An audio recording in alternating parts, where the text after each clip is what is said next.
A man sits in a rented room in Ephesus with a wax tablet in front of him and a decision he cannot put off any longer. He has just finished hearing the full report.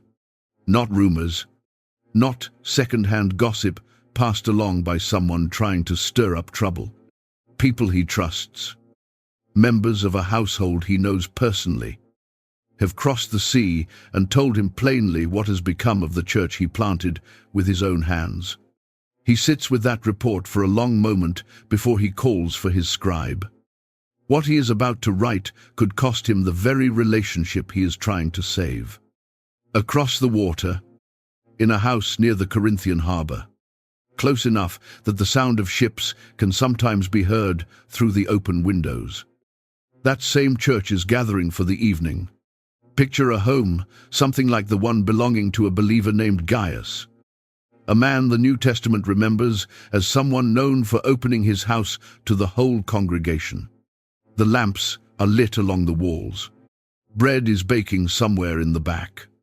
And the room is full, though not in the way a room is supposed to be full when the people inside it belong to each other. Near the front, close to the good lamps and the low table, sit the ones who own ships, or shops, or land outside the city walls. They arrived early, because they could. They have already eaten. Their wine cups sit half empty, and their conversation moves. The easy way conversation moves among people who have never once had to wonder if there would be enough. Toward the back, still arriving, are the others. A woman who has spent the whole day spinning wool for a living. A man with rope burns across his palms from work at the docks. A believer freed from slavery only 2 winters ago, still learning how to stand in a room where nobody owns him. They came the moment their work let them go, which means they came last, which means there is nothing left on the table by the time they walk through the door. Nobody planned this. It simply happened. The way a room tends to arrange itself around money and status if nobody stops to interrupt it.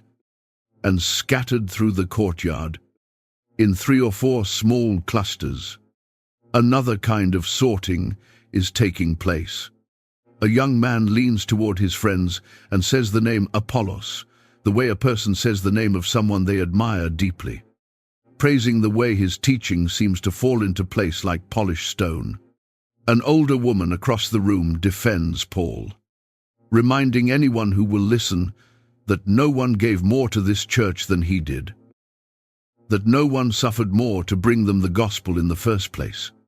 Near the door, a small group speaks quietly about Cephas, about the weight of walking with Jesus himself, a kind of authority the others cannot claim. 3 names, 3 small fires, each one certain it burns brighter than the rest.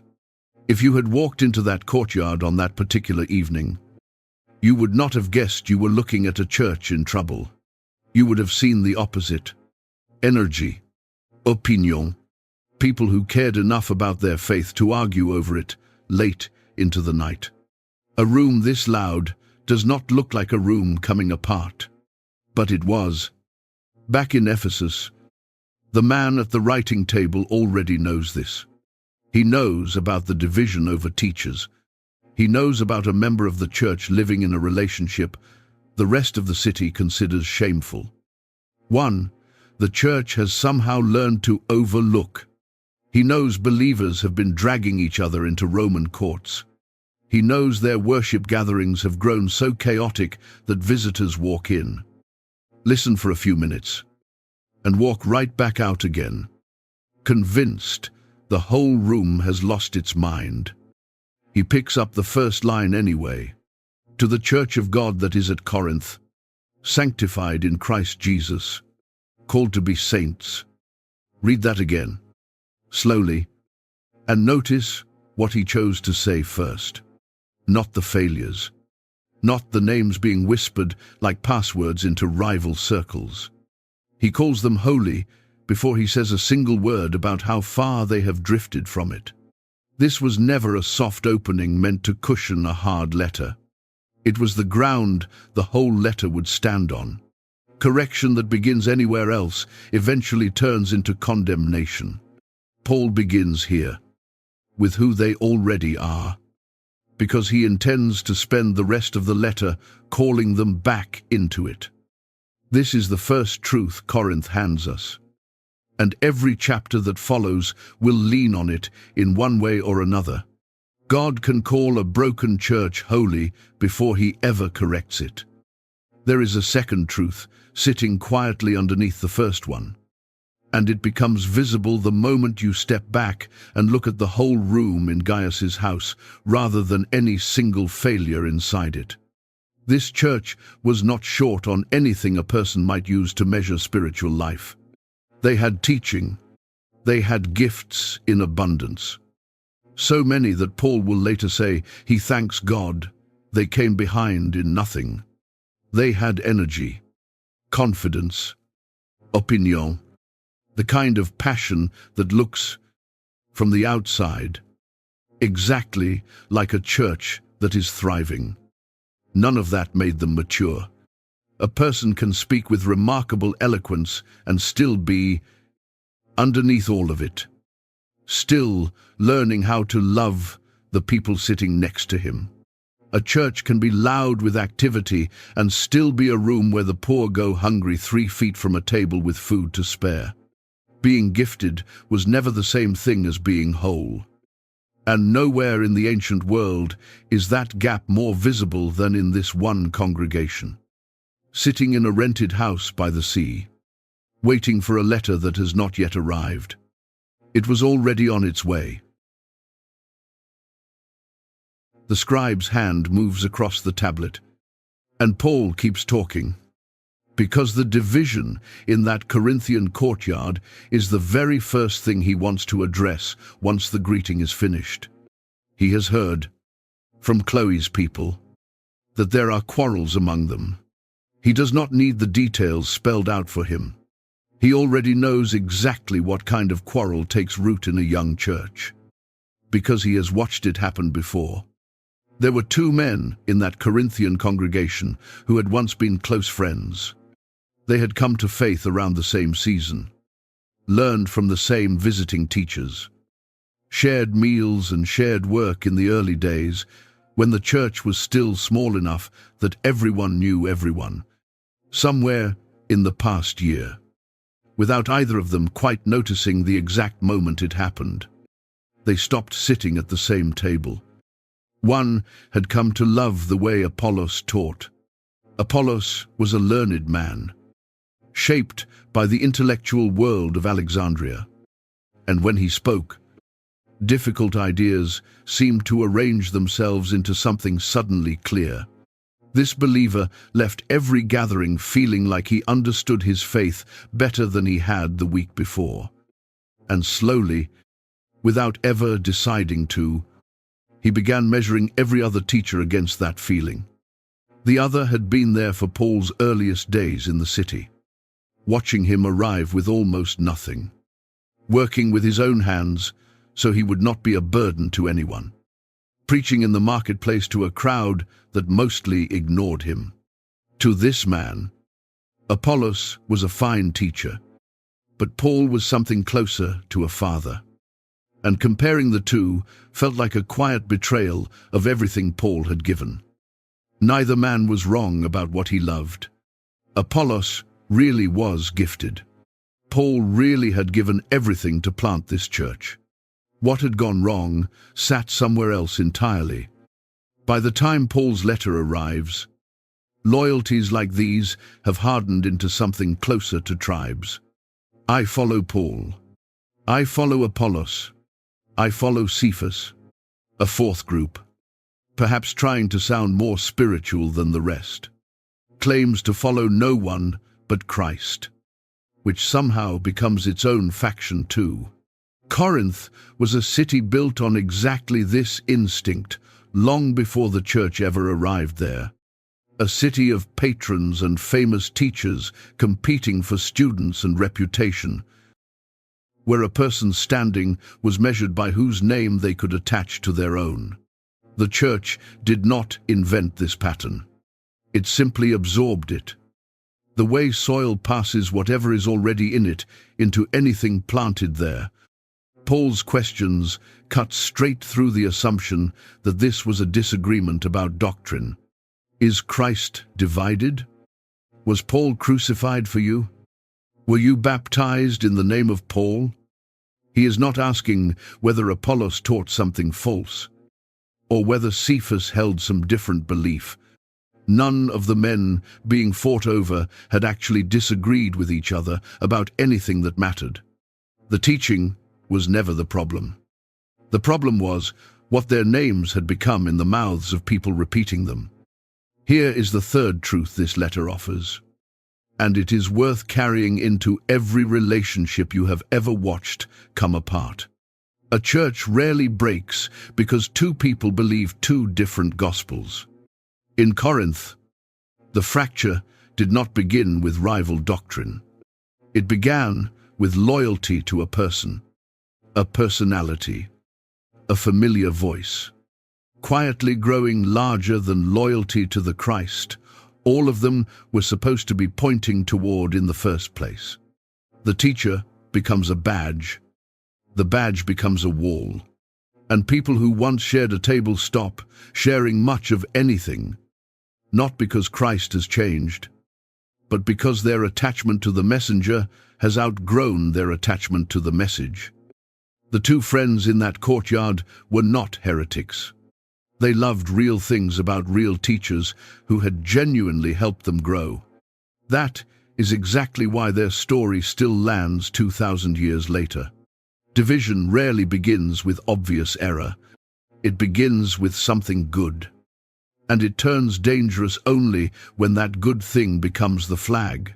A person waves instead of the window he sees Christ through. There is a second layer to this same problem. One Paul spends even more time on, because it may be the harder one to see from the inside. Some of the loudest voices in that courtyard were not arguing over which teacher to follow at all. They were arguing over who sounded wisest doing it. Corinth prized eloquence the way other cities prized wealth. A gifted speaker could draw a crowd, win an argument, make an audience feel the thrill of watching brilliance perform itself in real time. Some in the church had carried that same appetite straight into their faith, judging teachers and each other by how polished the words sounded rather than by what those words were actually building. Paul, by his own admission, was never the most impressive speaker in the city. He will remind them later that his speech and his message did not come with persuasive words of human wisdom. And it is not hard to picture someone in that church quietly preferring another man's delivery. Spiritual pride rarely announces itself. It tends to hide behind language that sounds humble on the surface while something else moves underneath it. A person can use every correct word about grace and unity and still spend the whole conversation establishing which group he belongs to and which group he does not. Correct vocabulary was never proof of a right spirit. And Corinth was full of people who had mastered one without the other. Here is the fourth truth, and it may be the quietest one in the whole letter. Easy to miss because it does not look like arrogance from the inside. Spiritual pride often hides behind the most correct language in the room. Back in Ephesus, Paul pauses before the scribe writes the next line. He knows some in that Corinthian church will read his words and feel exposed. He knows a few will feel accused. He writes anyway, because the alternative, letting three names keep dividing a body that belongs to one Christ, is a silence he is not willing to sign his name to. The name of Christ was still on every tongue in that courtyard. Nobody had stopped saying it.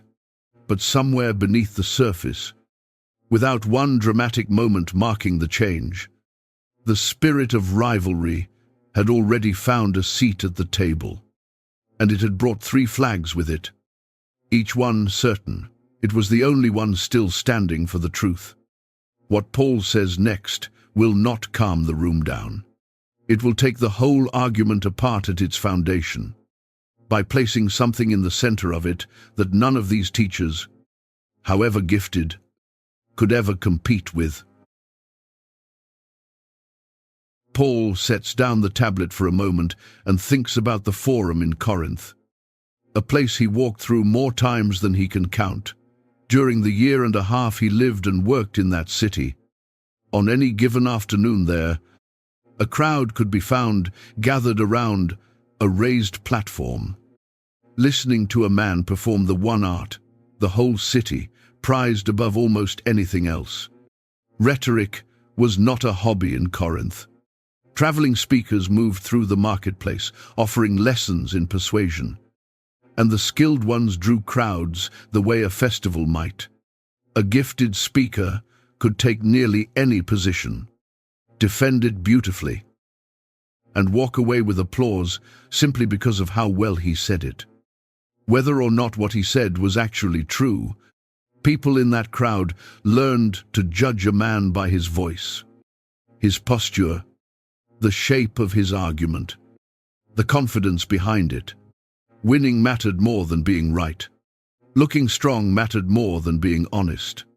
That was the air Corinth breathed every day. In the forum, in the schools, in every conversation among people who wanted to be taken seriously in that city. Now picture something else entirely. Just outside the city walls of any Roman town, on a low hill used for public executions, a man hangs there, beaten past recognition, nailed to a piece of wood by soldiers who do this so often it has become routine to them. Crucifixion in the Roman world was never only a method of killing. It was built to humiliate.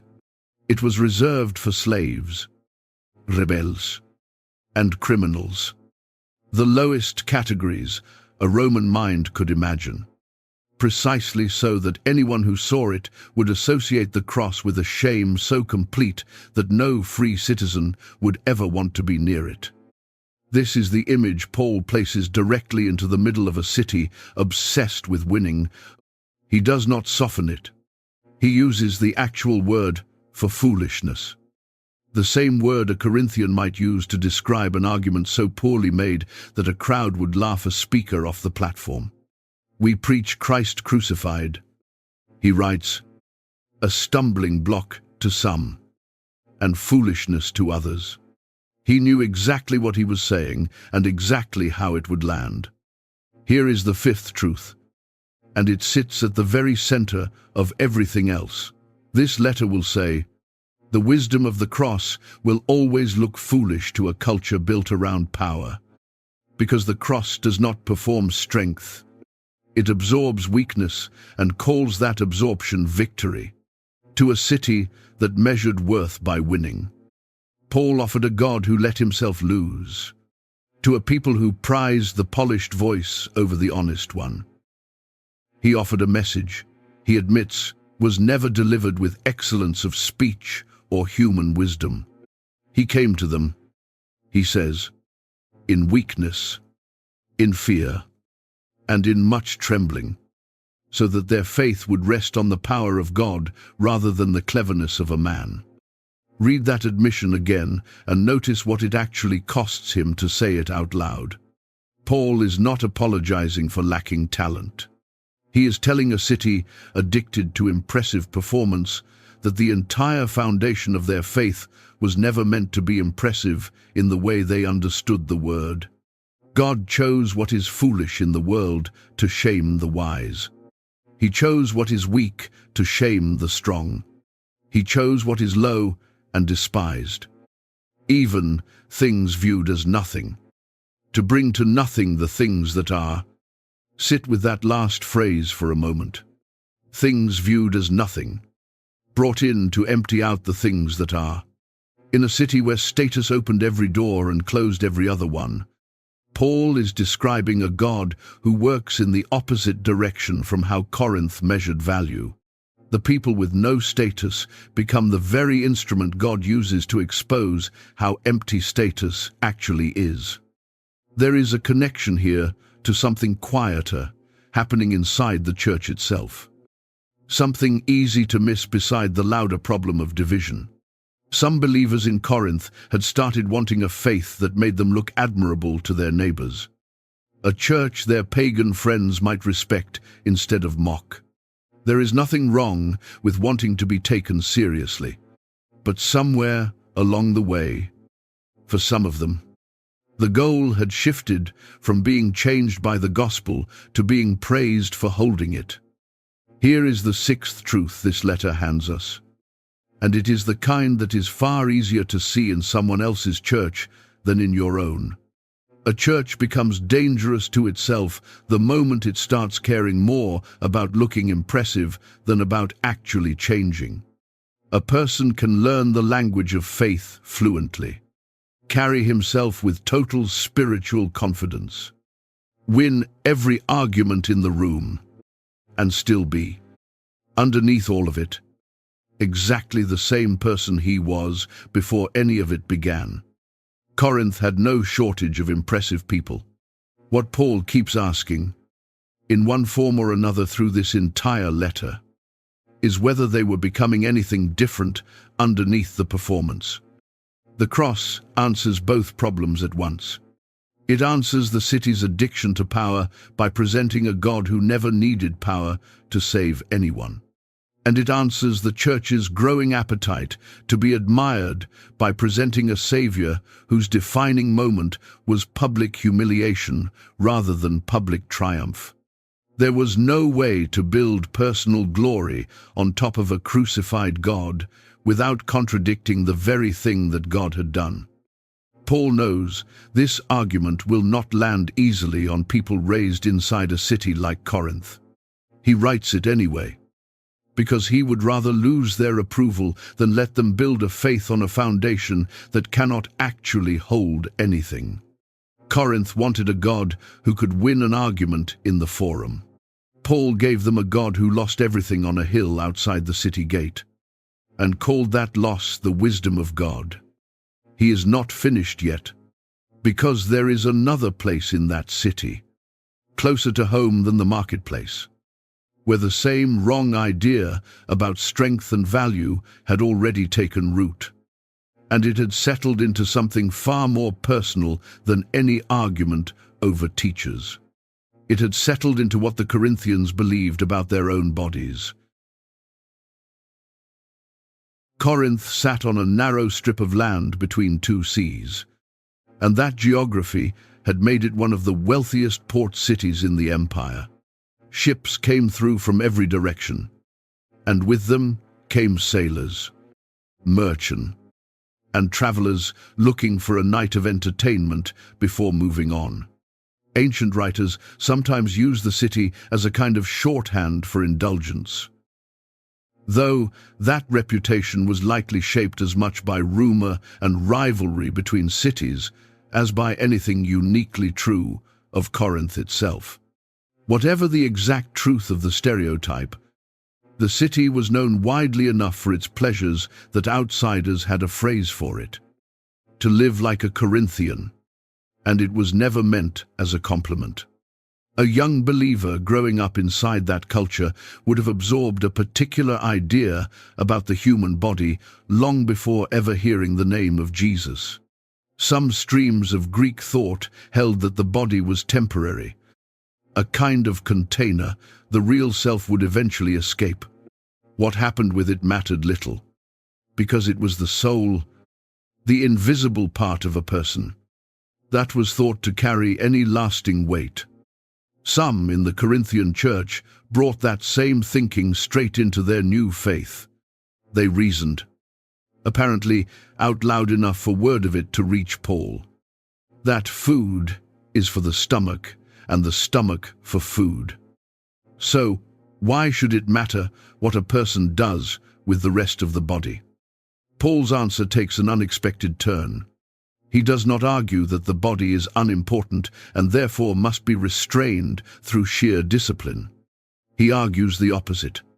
The body matters enormously, he says, because it belongs to the Lord, and the Lord belongs to the body. Your bodies, he tells them, are members of Christ himself. Do you not know that your body is a temple of the Holy Spirit, who is in you, whom you have received from God, and that you are not your own? That word temple was not a small choice in a city like Corinth. Temples stood on nearly every corner, dedicated to gods whose worship sometimes included exactly the kind of behavior Paul was warning against. To call an ordinary believer's body a temple in this setting was to take the most sacred word in the Corinthian vocabulary and set it down somewhere nobody expected. Inside the flesh of a tent maker or a dock worker or a freed slave sitting near the back of a crowded room. Here is the seventh truth, and it reframes the whole conversation about the body from the ground up. What we do with the body is never spiritually neutral. Every choice made with it either honors the God who lives inside it or dishonors him. This cuts directly against the idea that faith is only a private matter of the heart, disconnected from what a person actually does with his hands, his time, his physical presence in the world. Paul refuses that separation entirely. The body is not a shell hiding the real self somewhere inside it. It is part of the real self, valuable enough that God intends to raise it rather than discard it when all things are finally made new. There is real gentleness underneath this teaching, easy to miss if it is only heard as a list of restrictions. Paul is not telling the Corinthians their bodies are shameful. He is telling them their bodies are worth more than the city around them had ever taught them to believe. A culture that treats the body as disposable eventually treats people as disposable too. Useful for a season and then forgotten. Paul moves in the opposite direction. The body is precious enough to be called home by God himself. Precious enough to be raised. Precious enough that what happens to it echoes far beyond the moment it happens in. This leads into a phrase some in the church had apparently turned into a kind of slogan. All things are lawful for me. Some believers may have taken Paul's own teaching on grace and freedom and stretched it into an excuse, reasoning that since they were no longer bound by the law, nothing they did with the body carried any real weight anymore. Paul repeats the phrase back to them, and then adds what they had conveniently left off. All things are lawful for me, but not all things are helpful. All things are lawful for me, but I will not be mastered by anything. Here is the eighth truth, and it is the harder one to sit with, because it does not sound like the correction most people expect. Freedom without holiness has a way of disguising itself as liberty, while it slowly becomes its own kind of chain. A habit a person can no longer set down. A craving that starts making decisions on his behalf long before he notices it has taken the wheel. A person can be technically permitted to do almost anything and still end up mastered by the very thing he claimed the right to do. Paul was never trying to strip the Corinthians of joy or the simple goodness of physical life. He was writing to a church living inside a city that had confused indulgence for freedom. And he wanted them to see the difference clearly before it cost them something they could not easily get back. Back in Ephesus, the scribe waits while Paul chooses his next words carefully. He is about to move from what the Corinthians believe about their own bodies to something they had learned to look past entirely. A situation in their own congregation that everyone seemed to know about and nobody seemed willing to name. Word had reached Paul about something happening inside the Corinthian church. And it was the kind of report that made him set aside the gentler approach he had used so far and speak with unusual directness. A man in the church, someone known to the whole community, was living in a relationship with his father's wife. This was not a private failure hidden from view. Everyone in Corinth seemed to know about it. Paul writes that even outsiders, people who lived by far looser standards than any Corinthian believer, found this kind of relationship shocking. What troubles him most is not only the situation itself, it is what the church had done with it. He does not say they were scandalized. He does not say they wept over what this had done to the man, to his family, to the community they were supposed to be building together. He says they were arrogant, proud, as though tolerating this had somehow become, in the minds of some, further proof of just how free and enlightened their church had become. Sit with how strange that reaction actually is. Somewhere in the reasoning of at least part of this church, looking away from something destructive had been quietly repackaged as a kind of spiritual sophistication. Perhaps they told themselves they were simply being gracious, unwilling to judge, generous in a way lesser churches were not. Perhaps the same appetite for looking impressive that shaped their view of teachers and eloquence had reached all the way into how they handled sin in their own community. A church that refuses to name what is destructive can start mistaking its own silence for maturity. Paul does not share that view. Ought you not rather to have mourned? He asks them, so that the one who did this might be removed from among you. Here is the ninth truth, and it may be the one hardest to apply, because it never sounds severe when it is happening. Grace does not mean pretending sin is harmless. The danger Paul identifies is not only that sin existed inside the church. Sin exists inside every church, in every generation, because every church is made of people still being shaped and still capable of failure. The deeper danger is a community that has lost its ability to grieve over what wounds it. Grief is not the same thing as condemnation. Grief means something still matters enough to hurt over. A church that can watch real harm unfold among its own people and feel nothing but a strange kind of pride has lost something no amount of gifting or energy or growth can replace. Paul's instruction that follows sounds severe on the surface, that this man should be handed over to Satan for the destruction of the flesh, so that his spirit may be saved. Whatever the exact force of that difficult phrase, the goal underneath it was never punishment for its own sake. The goal was restoration. A hope that removing him from the community's quiet approval might shake something loose in him that comfortable tolerance never could. Paul was not asking the church to abandon this man. He was asking them to stop pretending his choices were harmless, because pretending had already cost them the one response that might have actually helped him. An honest confrontation born out of love rather than a silence born out of pride. A little leaven, he tells them a few lines later, leavens the whole lump. He is describing how quickly tolerated sin spreads through a community that refuses to name it. It rarely stays contained to one person or one situation. It teaches everyone watching that certain things can simply be overlooked if enough people decide together to overlook them. And once that lesson takes root, it rarely stays confined to a single case.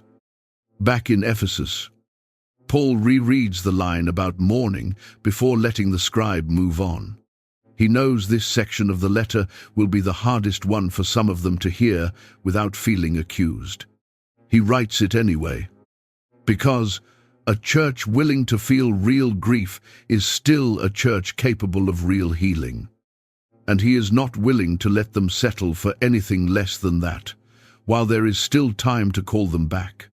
But tolerating what was clearly wrong was not the only way this church had learned to wound itself. There was another failure sitting right alongside it, quieter, harder to spot, because it wore the appearance of being right instead of the appearance of looking away. Meat was sold in the Corinthian market every day, and much of it carried a history the average buyer never thought twice about. A significant portion had first been offered at one of the city's many pagan temples as part of a sacrifice, and the leftover cuts which were then sold off to butchers who resold them to the public. This was simply how meat moved through a city like Corinth. A person could buy it at the market without a second thought. Or he might be invited to a meal at a friend's house and only later learn the meat on the table had come from a temple. For a believer who understood clearly that an idol is nothing at all, this created almost no tension. If an idol has no real power, then meat offered to it is simply meat, no different from any other cut in the market. This was Paul's own position, and he states it plainly. An idol is nothing in the world, and there is no God but one. But not everyone in that church had arrived at faith the same way. Some had spent years, even decades, deeply embedded in temple worship before coming to Christ. For a believer like this, seeing that same meat on a table, even among fellow Christians, he could pull him straight back into associations he had only recently begun to leave behind.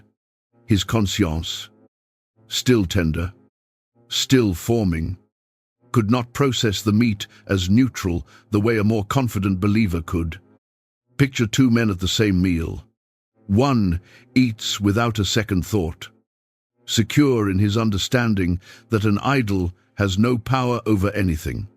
The other watches him eat, and something in his chest tightens, because in his memory that meat is still tied to a God he once feared and served. He says nothing. He may even eat a little himself, not because his conscience has caught up, but because he does not want to seem difficult in front of a man he respects. And in that quiet moment, something in him is wounded in a way the first man never even notices.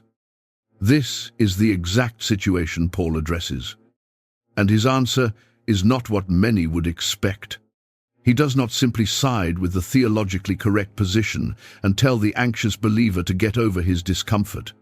He does not tell the confident believer he was wrong about the idol. Instead, he reframes the whole question. Knowledge puffs up, he writes, but love builds up. If anyone imagines he knows something, he does not yet know as he ought to know. And then the line that carries the entire argument. Take care that this right of yours does not somehow become a stumbling block to the weak. Here is the 10th truth, and it is one worth returning to in almost any disagreement you will ever have.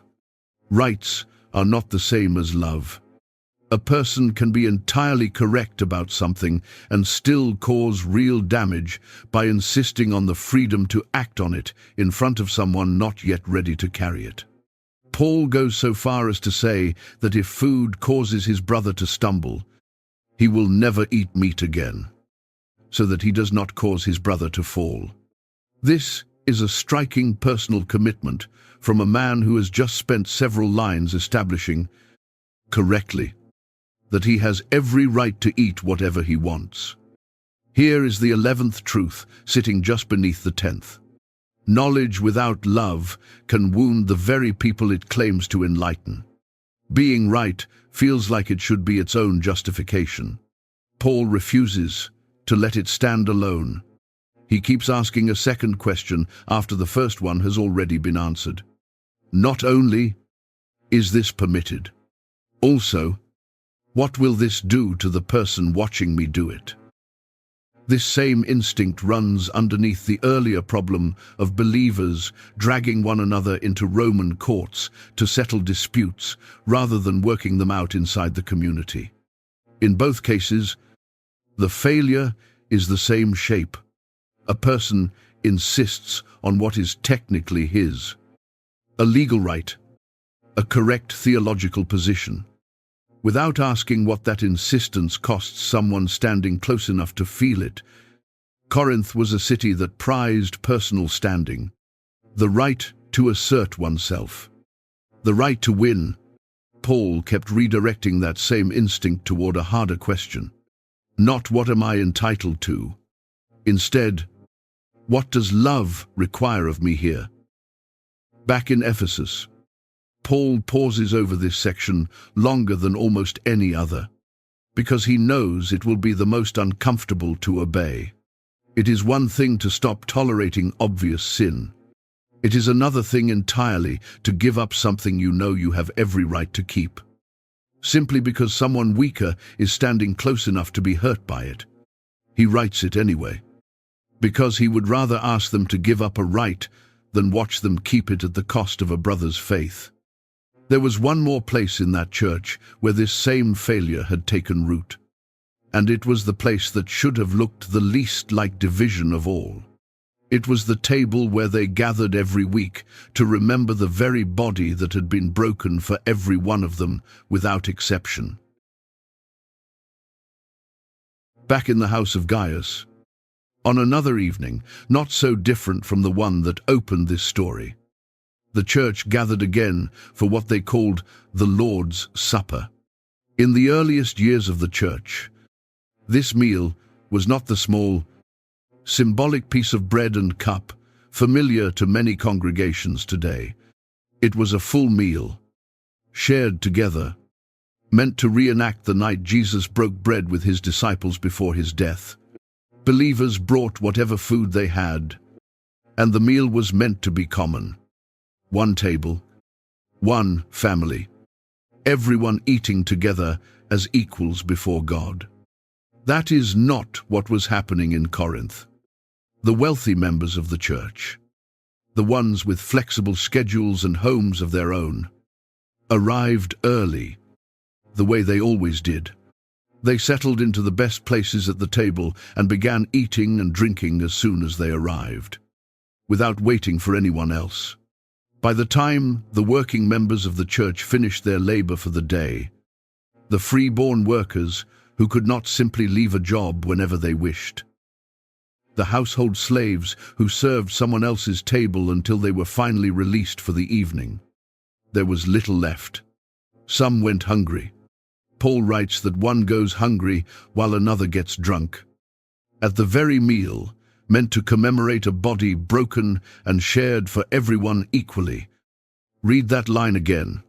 One goes hungry, another gets drunk, at the same table, during the same meal, in memory of the same Christ. This is the moment Paul's frustration reaches one of its sharpest points in the entire letter. He tells them plainly that when they come together like this, it is not the Lord's Supper they are eating, whatever they believed they were doing at that table. However sincerely they thought they were honoring Christ. The actual shape of the gathering had betrayed the very thing it was supposed to represent. To understand why this cuts so deep, it helps to remember what the meal was pointing back to.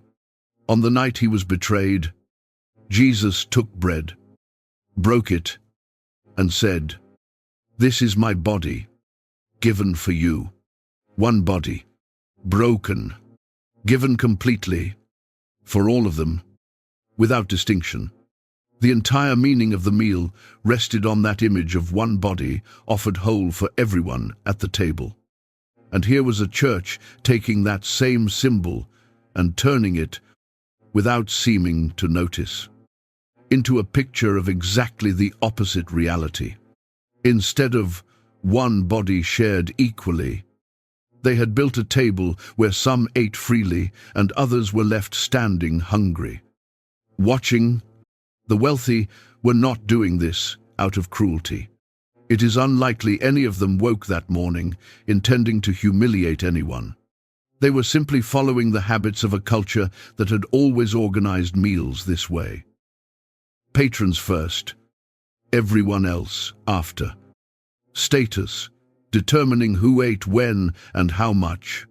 The pattern of the city had walked straight into the church's most sacred meal, and no one had stopped to notice it did not belong there. Here is the 12th truth, and it may be the one that lands hardest of all. How a church treats the weak reveals what it truly believes about Christ. It is one thing to say the right words about the body of Christ being broken for all people.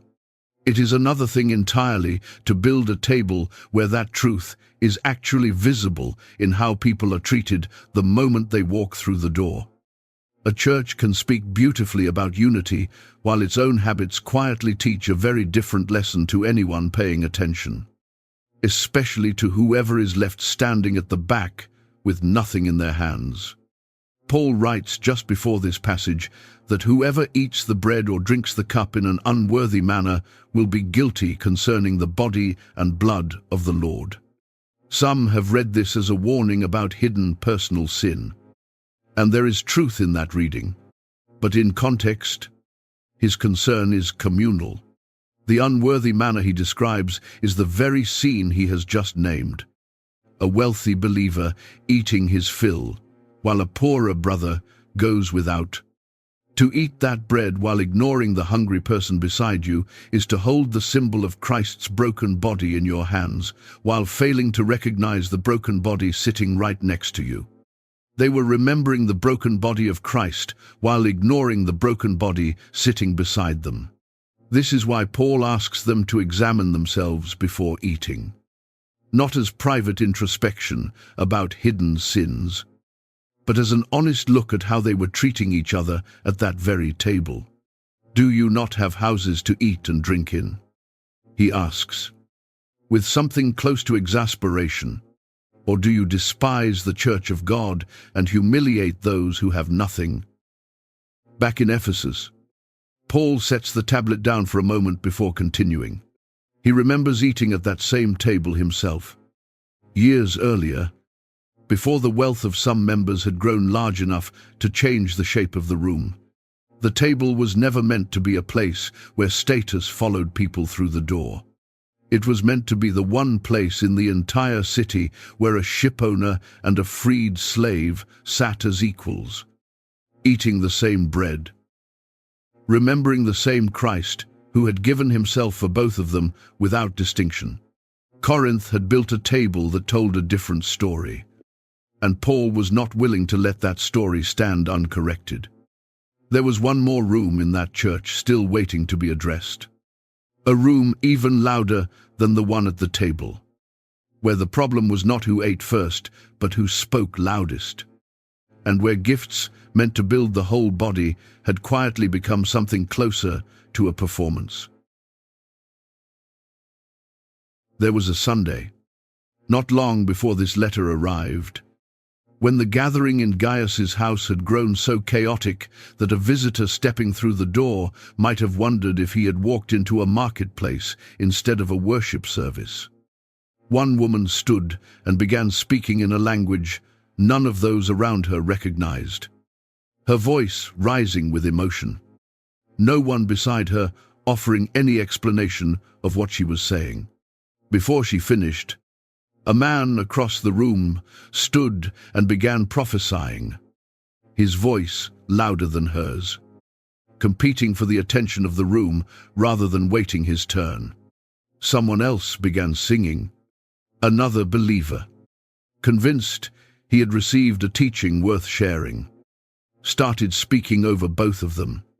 Every person in that room seemed certain that what he carried mattered enough to be heard immediately, no matter who else was already speaking.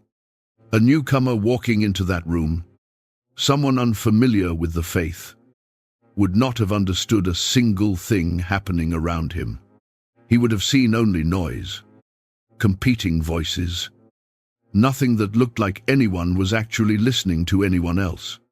Paul later imagines exactly this scenario and asks the church directly, if the whole church comes together and outsiders or unbelievers walk in, will they not say that you are out of your minds? The gifts on display that evening were not counterfeit. Paul never suggests the woman speaking in tongues or the man prophesying had manufactured something false. These were real, God-given abilities operating in that room. The problem was never the presence of the gifts. The problem was what had happened to the purpose behind them. Paul addresses this with one of the most memorable images in the whole letter. The picture of a single body made up of many different parts. If the foot should say, "Because I am not a hand, I do not belong to the body," that would not make it any less a part of the body. If the whole body were an eye, where would the sense of hearing be? If the whole body were an ear, where would the sense of smell be? Picture that image concretely for a moment. A body made entirely of eyes, with no hands to reach, no feet to walk, no ears to hear anything approaching from behind. It would not be a stronger body for having so many eyes. It would be a body incapable of doing almost anything a body is meant to do. God arranged the parts of the body, each one of them, exactly as He wanted them to be. The eye cannot say to the hand, "I have no need of you," nor the head to the feet, "I have no need of you."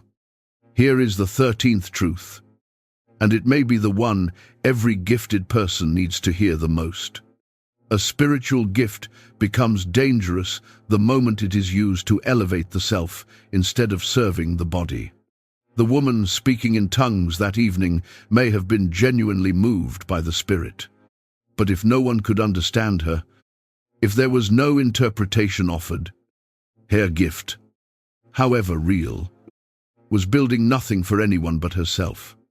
Every gift in that room had been given for the same reason: to serve the whole body, not to elevate the one carrying it. There is something almost tender in how Paul describes the parts of the body that seem, on the surface, weaker or less impressive. On the contrary, he writes, the parts of the body that seem to be weaker are indispensable, and the parts we think less honorable we treat with greater honor, so that there may be no division in the body, but that its parts should have equal concern for each other. This runs directly against the instinct of a city like Corinth, where honor was distributed to whoever spoke loudest or performed most impressively. Paul insists God had arranged the body in the opposite direction, giving greater honor to the parts most easily overlooked. Back in Ephesus, Paul thinks of the quieter believers in that Corinthian church, the ones who rarely spoke in those gatherings at all, whose contribution was something as unremarkable as showing up faithfully every week, praying quietly in the back, bringing bread to a widow down the street. He wants them to know their place in that body was never smaller than the place of the loudest voice in the room. The hand does not need applause to know it is needed.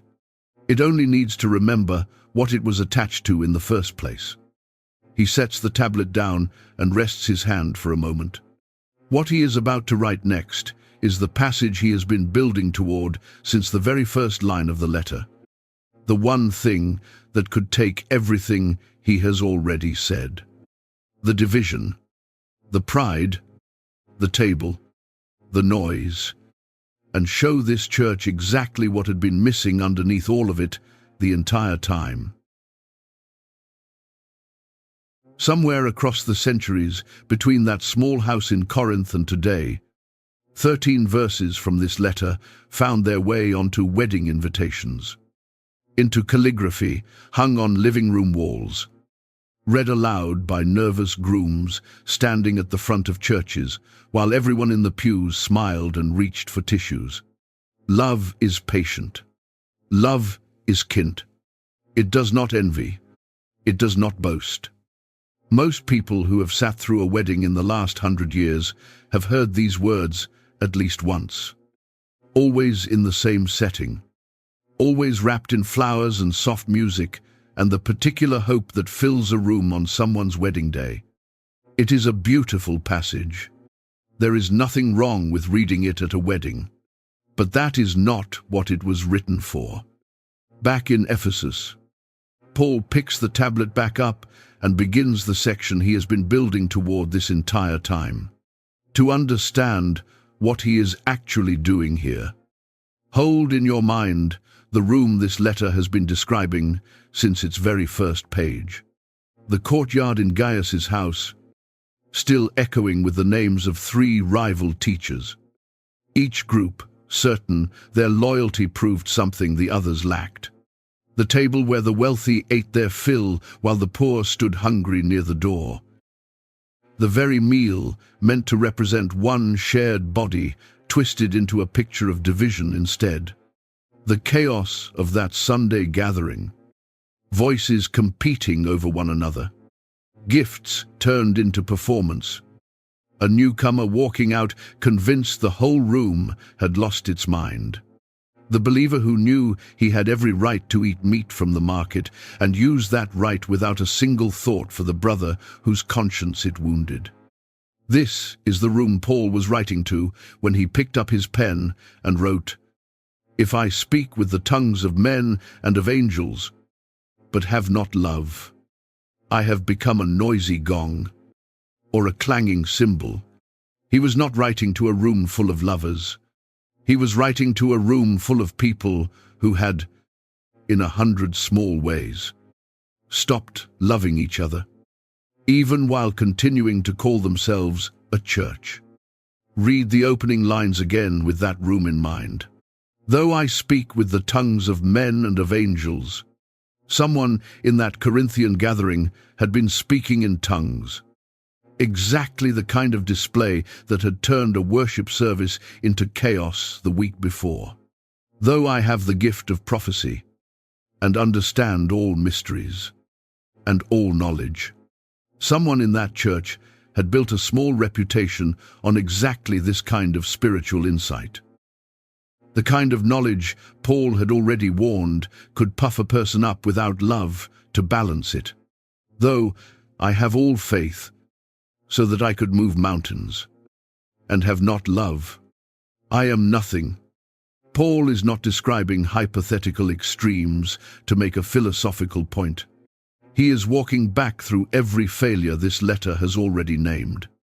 Tongue, prophecy, knowledge, and telling this exact church that every one of those things, however impressive, however real, amounts to nothing without love standing underneath it.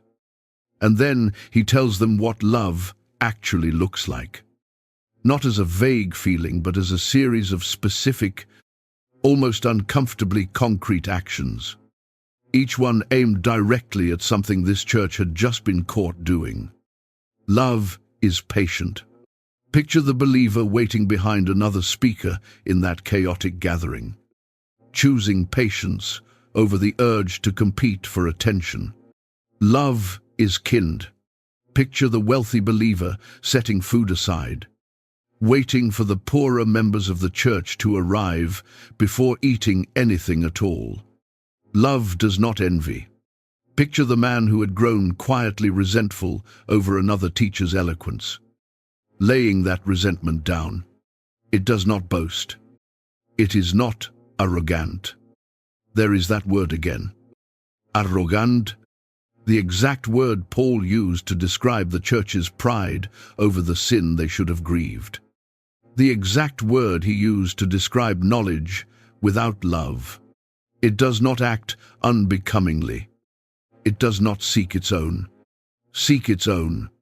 After an entire letter built around believers insisting on their own rights, their own preferences, their own standing, Paul writes 4 words that undo the whole pattern at once. It is not provoked.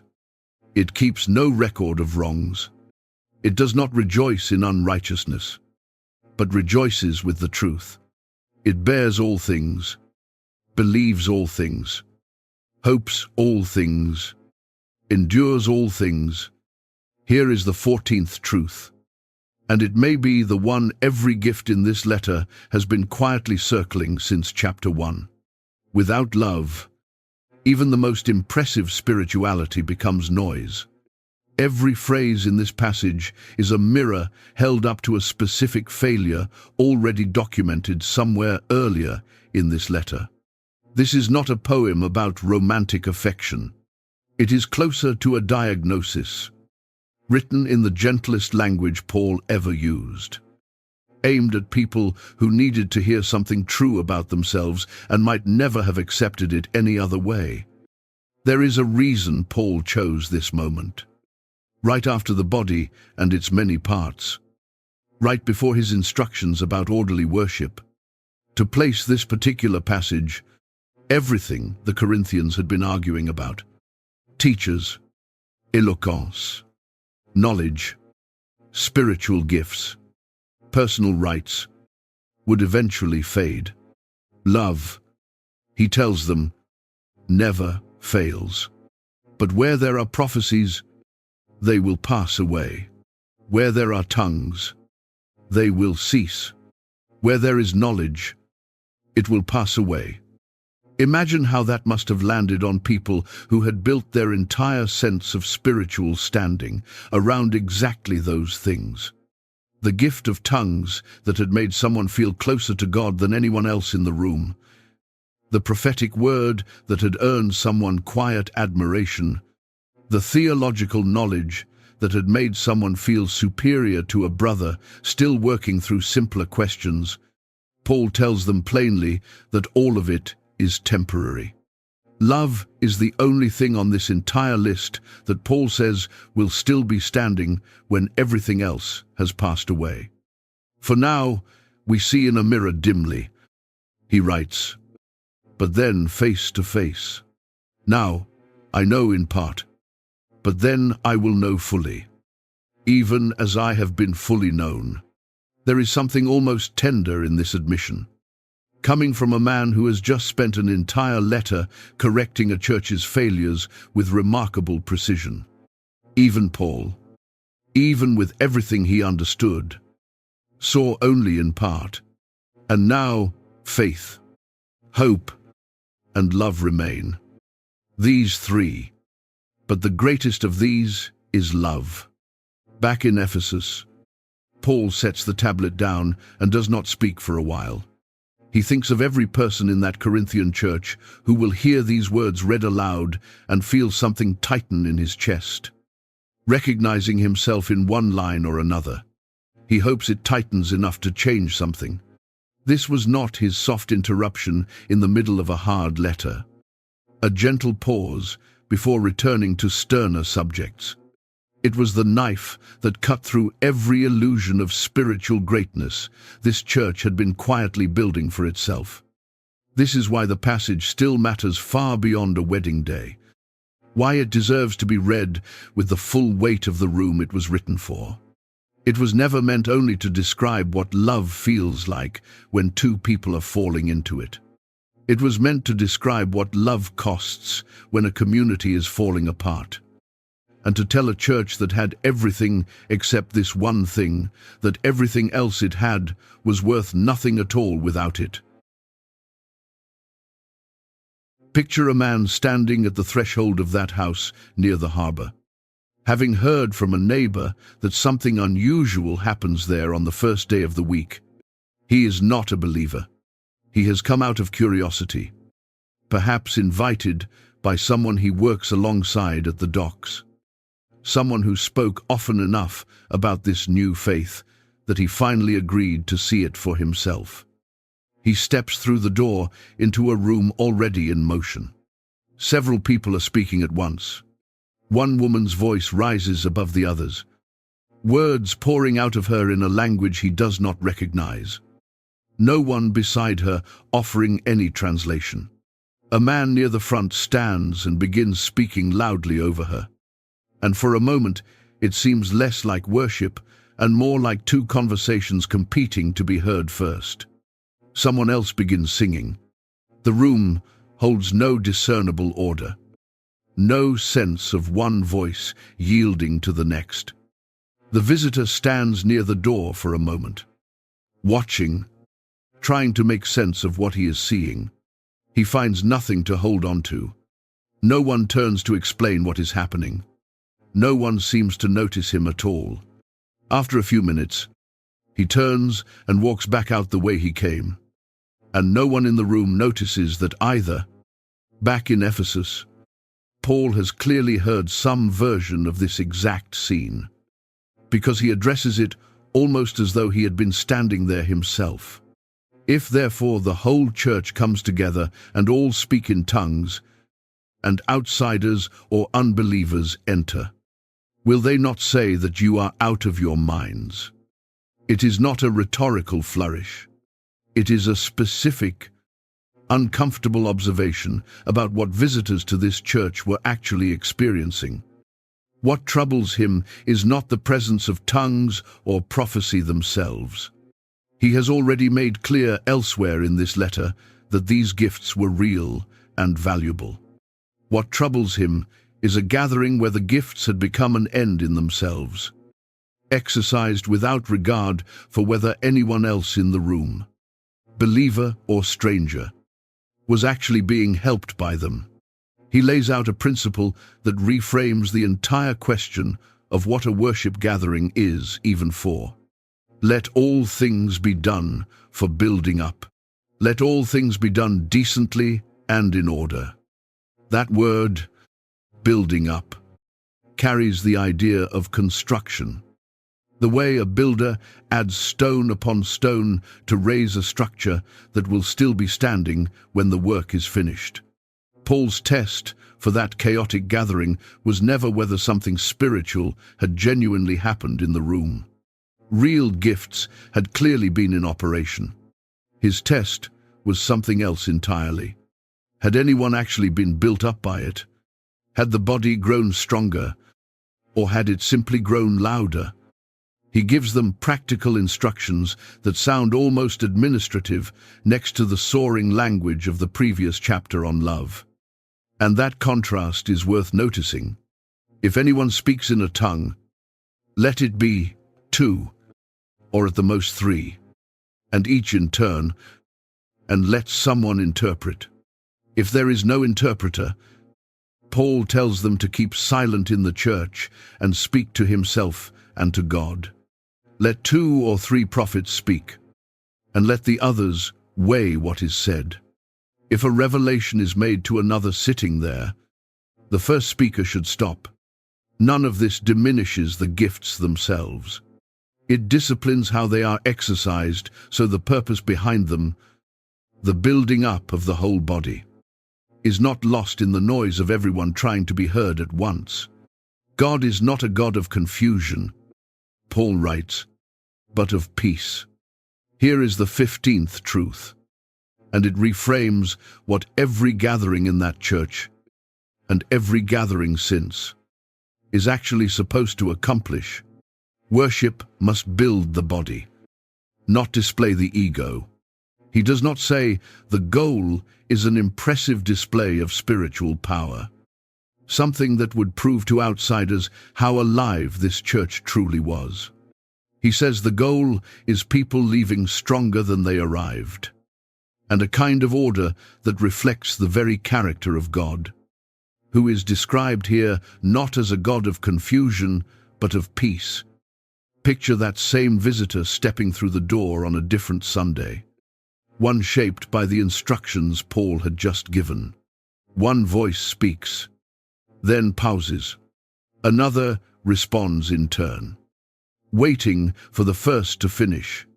Someone offers an interpretation for words spoken in an unfamiliar tongue, so that even a stranger standing near the door can follow what is being said and why it matters. The room is still alive, still full of the same gifts. The same Spirit moving through the same people. But now there is space in it. Space to listen. Space for someone unfamiliar with any of it to walk in, sit down, and actually be reached by what he hears, rather than driven back out the door by what he cannot make sense of. Back in Ephesus, Paul rereads this whole section once more before letting the scribe move forward. He has now addressed nearly everything reported to him. The division, the pride, the table, the rights that wounded the weak, the noise that built no one. Only one subject remains, and it is not a smaller subject than any of the others. It is the one every other subject in this letter has secretly depended on the entire time, whether the Corinthians realized it or not.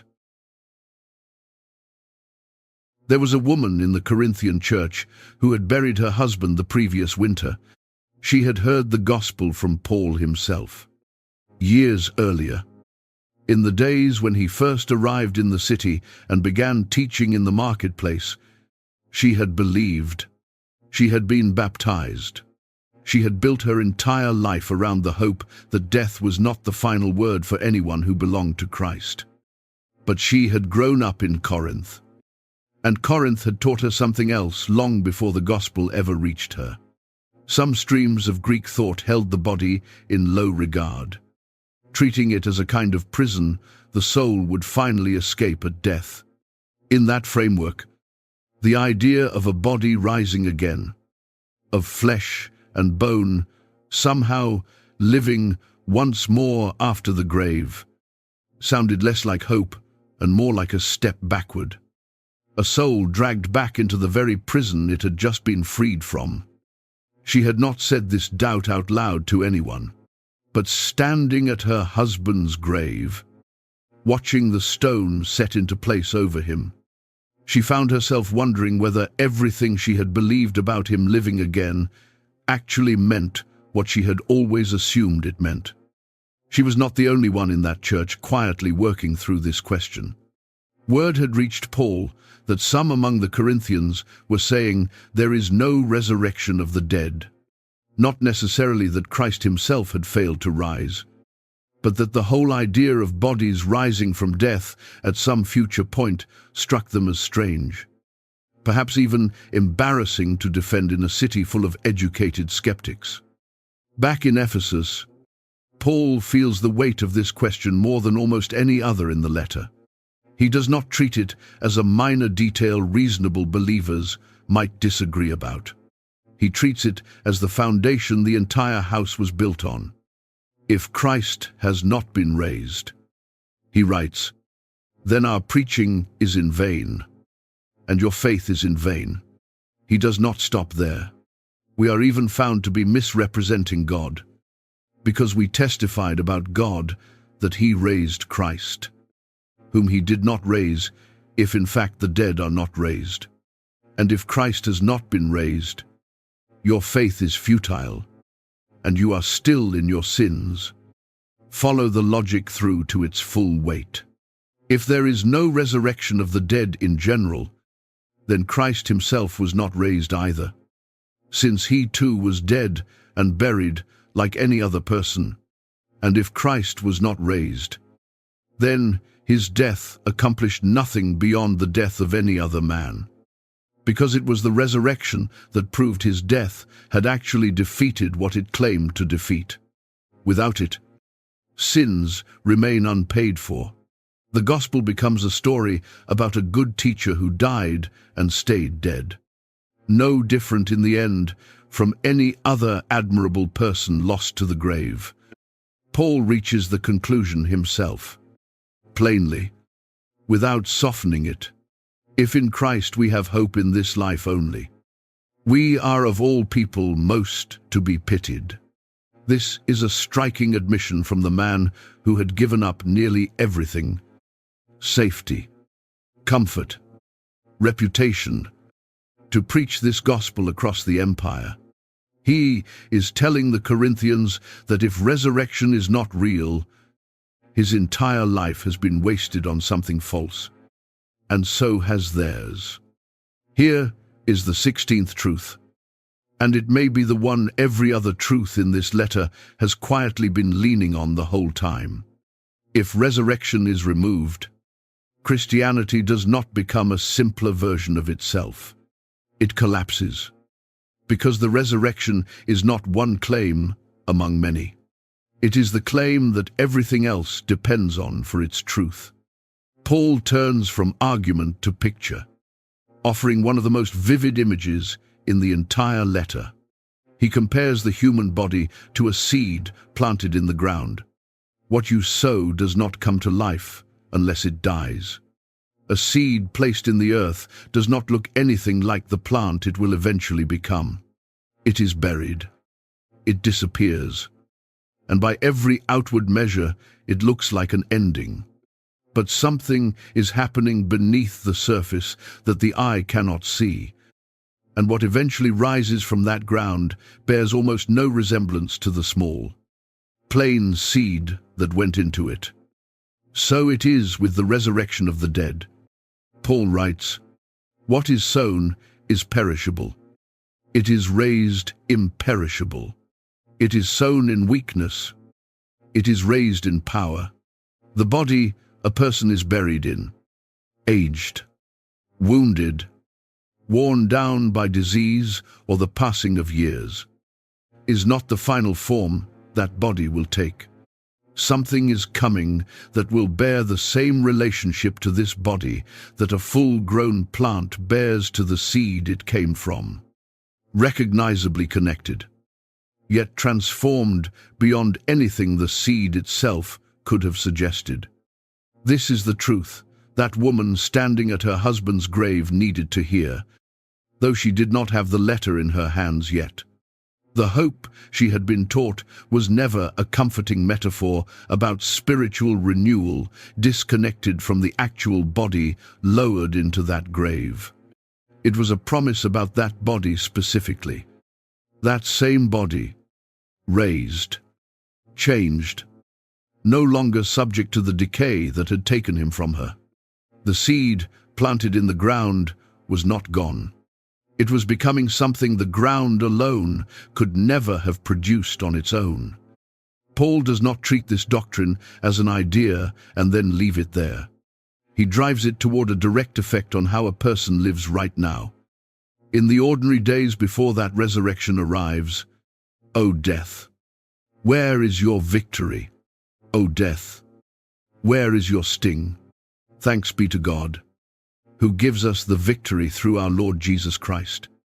Therefore, he writes, "My beloved brothers, be steadfast, immovable, always abounding in the work of the Lord, knowing that in the Lord your labor is not in vain."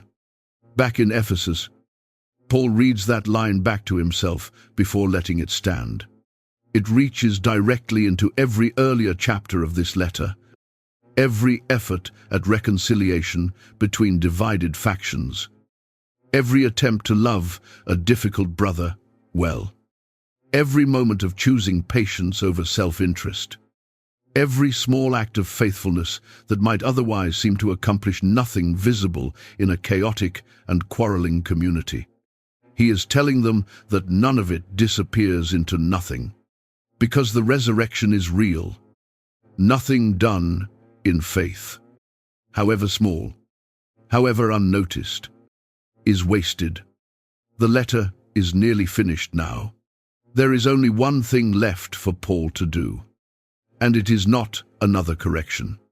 It is something closer to a door, held open, waiting to see who will walk back through it. The scribe sets down the last tablet, and Paul reads back over everything he has dictated across these many days. He thinks of the church he is sending it to, the same church that welcomed him when he arrived in that city with nothing, the same church he stayed with for a year and a half, working with his hands so he would not be a burden to anyone. He thinks of how much this letter could cost him if they read it as an attack instead of what it actually is. He sends it anyway, because loving them enough to stay silent was never something he was willing to do. The letter crosses the sea. It arrives in Corinth, and on an evening not long after, it is read aloud in the very house where so much of this story unfolded, the house belonging to a believer, something like Gaius, the same room where three names once divided a courtyard, the same table where the wealthy once ate before the poor arrived, the same gathering where voices once competed so loudly that a stranger walked out the door unnoticed. Picture that room one more time, because something in it has begun to shift. The wealthy, who once ate before anyone else arrived, are watching the door tonight, waiting for the ones who come last. The two friends who stopped sharing a table over the names of Paul and Apollos have heard a question that cut through everything they had been arguing about. Is Christ divided? And one of them has crossed the room to sit beside the other for the first time in months. The believer, who once ate freely from the market without a thought for his brother's conscience, is choosing, tonight, to set something aside rather than watch that same brother flinch. The room that was once so loud a visitor walked out unnoticed has, this time, made a place for him near the front. And someone has taken the time to explain what he is watching. None of this is perfect. This is still Corinth. Still, a young church working through real failure with real people who will keep stumbling long after this letter has been read and set aside. But something in the room has shifted. Because the letter did not only correct, it reminded them, from the very first line, of who they had always been in Christ before it ever told them how far they had drifted from it. Some of the people hearing this same letter today, 2,000 years later, will recognize themselves somewhere in that room. Some are still standing in the argument over names, more loyal to a teacher, a familiar voice, a favorite way of saying things, than to the Christ all of them were always supposed to be pointing toward. Some are living out the failure over rights, using a freedom they are technically entitled to, in a way that is quietly wounding someone standing closer than they realize. Some are sitting at a table right now, in a church, in a family, in a friendship, where the overlooked still leave with less than they came with, still made to feel their place is somewhere near the back.